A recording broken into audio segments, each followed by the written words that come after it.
Coming up on NonStop Local at 4, confirmed cases of measles in Spokane. The latest on the concerns of a mother about her son's exposure that became reality. And the firing of the CDC director draws protesters to the building and staff resignations. Details on the case that director is building against that firing, and new details on the investigation into the shooting yesterday at a Minneapolis Catholic school. We hear from the parents of one of the victims coming up. This is breaking news.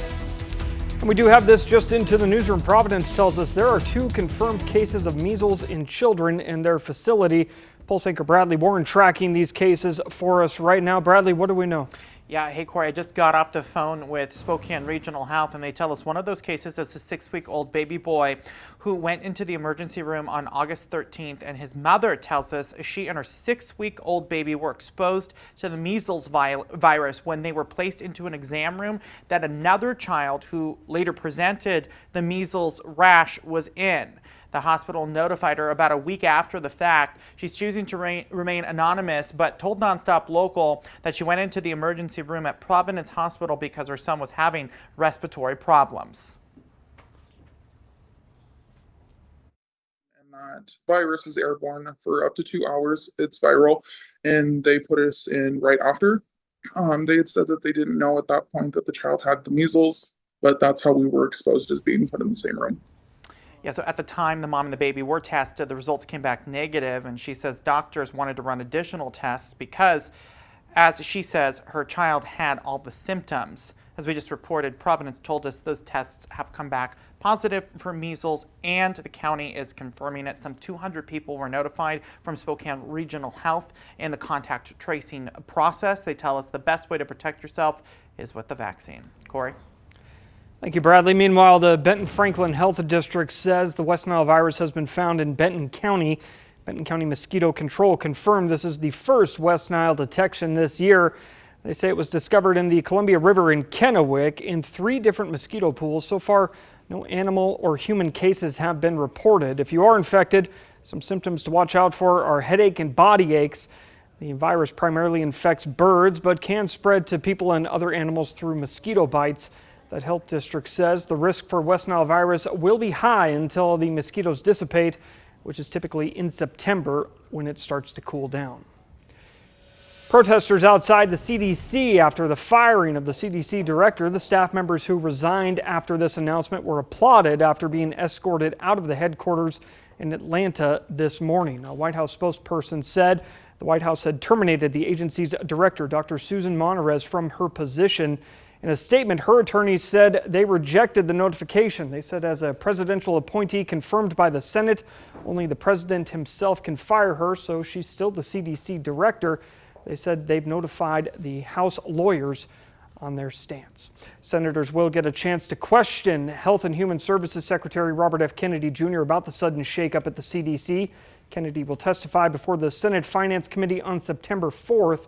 Senator Mike Crapo from Idaho confirmed the hearing in a statement, saying that Kennedy would speak before the panel on President Donald Trump's health care agenda. Senator Cantwell is also on this committee.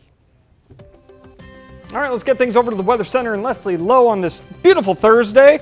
Is that, I'm looking at that monitor behind you. Those aren't fall colors already, are they? Well, I mean, it's just a little, it's a just little dry? Yeah, it's okay. just dry. Okay, it's good, just, good. It's dry. Okay, out thank there. And, we're getting towards the end of the summer season, so it is going to be a little bit dry out there. We're watching those drought conditions very closely. So let's talk about our weather forecast. Again, for today, you're seeing those hazy conditions. This is a live look over Spokane, and we do have some smoke from surrounding wildfires that is causing some issues out there. In fact, we're sitting with air quality numbers right now within the moderate category. That's all areas that are shaded in yellow. Now, the good news is down through central Idaho, for the most part, air quality not as bad as what we have been seeing over the last several days. My friends in Grangeville is starting to loosen up just a little bit there. We do have an air quality alert, though, that just popped up, so we'll talk about that here coming up in a few minutes. Still some thunderstorm activity. We saw quite a number of thunderstorms down to the south of us into southern and central parts of Oregon, over towards central Idaho, and then into parts of Nevada and northern California.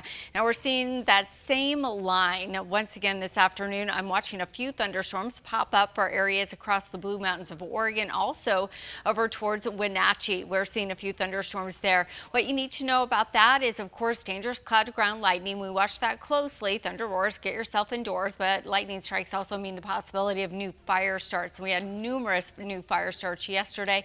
Thank goodness firefighters were able to get a handle on much of that. Within these thunderstorm cells, though, we get those brief heavy downpours. We do have some flood watches that remain in place up across the Okanagan valleys all the way down through Chelan County. Those will remain in place through tonight, as well as that red flag warning, that again for the threat of thunderstorm activity out there, lightning, and the threat of new fire starts. Temperatures, they're on the cooler side today as expected. Upper 70s, low 80s from the Panhandle over towards Spokane. Mid 70s right now in Potlatch, low 80s around Washtenaw, and then we've got upper 80s for Moses Lake. We did pop into the 90s though for the Tri-Cities, Yakima Valley, and for Walla Walla. When I see you back here in just a few minutes, Corey, we're going to get a full look at that 7-day forecast coming up for the Labor Day weekend. Of course, Pig Out in the Park has started, so I'll let you know what you can expect.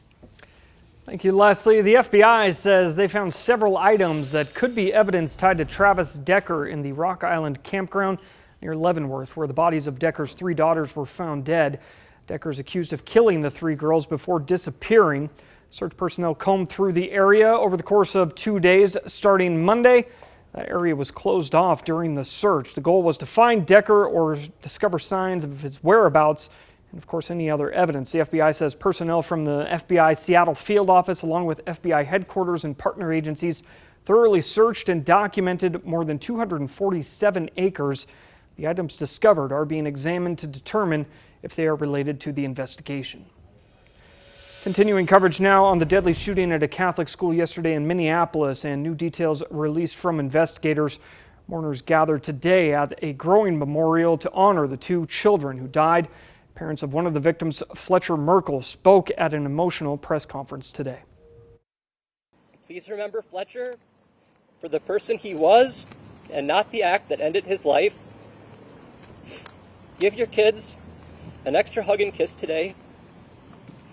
We love you, Fletcher. You'll always be with us.